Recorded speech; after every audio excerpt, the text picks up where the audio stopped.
राम राम जी, कैसे हैं आप सब। आई होप आप सब ठीक होंगे।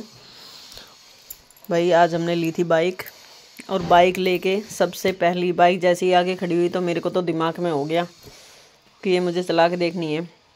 क्योंकि लड़के को हो रही थी बहुत प्रॉब्लम। वो बेचारा ट्यूशन जाता था, कभी इनकी ले जाता था, कभी ऑटो से चला जाता था, तो वो परेशानी तो थी। उसके चक्कर में बाइक लेनी पड़ी। और सबसे पहला राउंड मैंने ही मारा इस पर। वहाँ भाई चला के देखती हूँ, क्योंकि सब चीज़ आनी चाहिए। हमारी उम्र से इस चीज़ का कोई मतलब नहीं होता। कोई सोचता है हमारी 40 साल की उम्र हो गई, 50 की हो गई, अब हम ये नहीं कर पाएंगे। ये सब सोचने की बातें। सब सीखो, ज़रूरी है सीखना।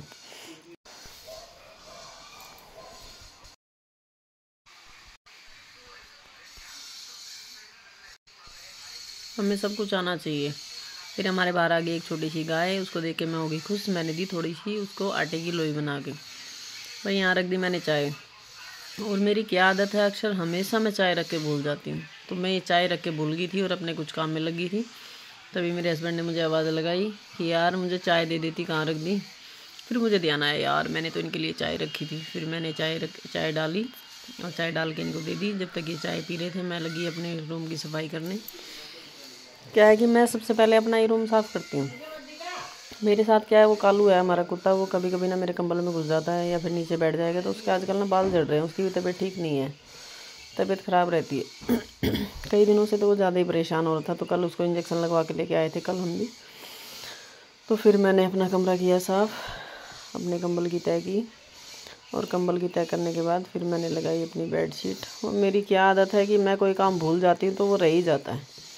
वो दिमाग से ऑटोमेटिकली उतर जाता है और फिर वो अधूरा ही रह जाता है। जैसे ही मैं बेडशीट ठीक कर रही थी, आवाज़ लगा ली मेरे को बाहर, और मैं ये बेडशीट भूल गई और मुझे कोई और काम करने लगी। ध्यान नहीं रहा कि मैं बेडशीट ठीक कर रही थी, तो ये बेडशीट फिर अधूरी रह गई।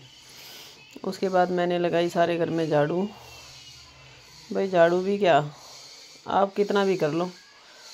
जब हम ड्यूटी करते हैं तो 8 बजे तक यही सारा काम 8 बजे तक हो जाता है। और जब हम घर में रहते हैं तो इसी काम में हमें शाम हो जाती है।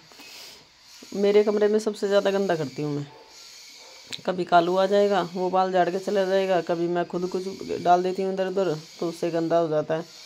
पहले अपने कमरे का किया, अपने कमरे का करने के बाद में फिर बच्चों के कमरे की सफाई की। उस कमरे में क्या है, बच्चों का टेबल रखा हुआ है, बहुत सारा सामान है, उसे पता नहीं चलता। फिर मैं गई छत पे जाके मैंने देखे अपने पेड़ पौधे। तो मेरे पेड़ पौधे बहुत ही ओस पड़ रही थी आज सुबह सुबह। सब पानी पानी हो रहा था चारों तरफ। सारे पेड़ पे देखो ओस पड़ी हुई है, हल्की हल्की सी बूंदें दिख रही हैं। तो ये हमारी तुलसा जी। हमने एक तुलसा जी नहीं लगाई, कई लगाई हैं। पहले तो एक ही लगाई थी, उस एक से ही कई हो गई। अब उनके अलग अलग गमले बना दिए सबके। 7-8 गमले ले आए, उसमें अलग अलग तुलसा लगा दी और वो खूब अच्छी हो रही हैं। स्पेस हो रहा है काफ़ी। तो ये एक साइड लगा दी मैंने लाइन से, अच्छी लग रही थी। तुलसा ज़रूर होनी चाहिए, तुलसा से बहुत अच्छी ऑक्सीजन आती है। और सबसे अच्छी बात है कि सर्दी में तो तुलसा ज़रूर होनी चाहिए, क्योंकि खांसी जुकाम हो जाता है तो 2 पत्ते डाल के चाय में पी लो तो पता नहीं चलता। आपको मेरा ब्लॉग